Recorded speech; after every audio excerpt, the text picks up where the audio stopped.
Good morning, good morning, good morning. Ito nga yung handa natin kagabi. Ngayon nyo lang makikita ko ano yung mga menu na prepare natin kahapon.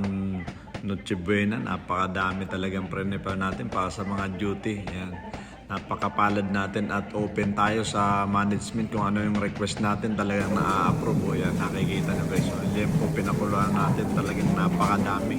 Lahat na duty, pasyente, mga watcher, lahat na open sa atin lahat yan. Diba nakikita nyo guys, so napakaraming pagkain talagang hinanda natin kahapon. Kaya kahit pagod na pagod talaga kami, ilang araw na simula pa nung nag-Christmas party tayo. Mga araw na talagang napag-duty tayo hanggang ngayon, hanggang kagabi, hanggang sa pagsapit pa ng bagong taon guys. Talagang ipaghahanda natin yung lahat ng mga duty na hindi malipasan ng gutom na kahit medyo pagod at lahat talagang masusulit yung masabing duty. Ayan, nakikita nyo guys. So, enjoyin lang natin yung mga duty natin at hindi tayo nasisiguro ko sa inyo hindi kayo magugutom. Ayan, nakikita nyo guys. Napakasarap yung mga pagkain. Ayan, Christmas up guys. So, nakikita nyo. Enjoyin lang natin ang kunti yan.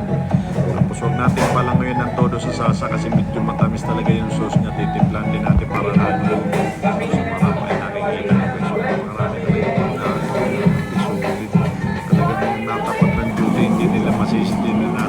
duty sila talagang sulit, makikita mo Pasko talaga, pagkain pa lang sulit na. Shout out nga pala sa mga duty kagabi. Ayan, nakikita nyo napakaraming pagkain na hinanda natin para sa inyo. Alam kong hindi kayo nabitin, talagang sulit yung duty nyo kahit papano. Ayan, nakikita nyo guys, so, napakadaming pagkain na approve na hinanda natin para sa inyo.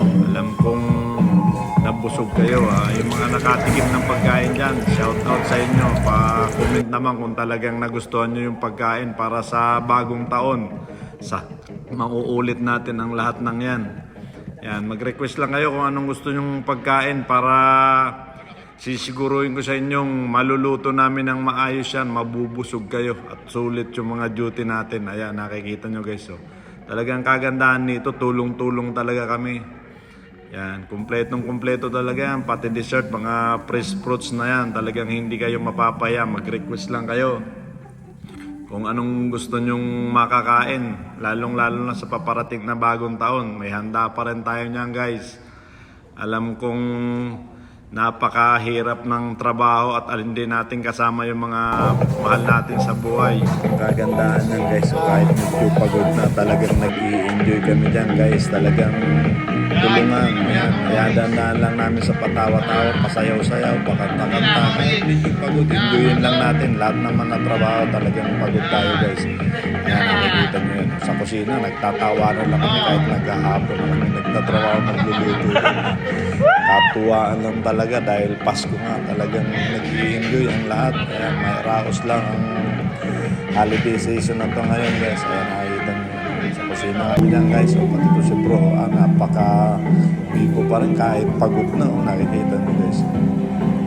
Pero hindi pwedeng hindi natin tikman yung mga pagkain na yun na naluto natin para pag-serve natin, nasisiguro natin na masarap talaga, mag-i-enjoy yung kakain. Ayan, nakikita nyo guys. So, tinitikman nga natin yung mga luto natin kung talagang pwedeng iserve. Pero ayan, nakikita nyo. Merry Christmas po sa lahat. Ayan. Salamat nga pala sa lahat ng tumulong at nakipag-coordinate ng okasyon na to. Ayan, nakikita nyo guys. So, talagang susulitin natin. Talagang kahit pagod tayo, kailangan may laman din yung sikmura natin, hindi po sa trabaho. Ayan. Salamat nga pala sa mga nagpaabot ng pasasalamat sa mga na-serve natin na pagkain. Napakaraming pagkain na yan guys. So, ingat-ingat. Merry Christmas po sa lahat. God bless.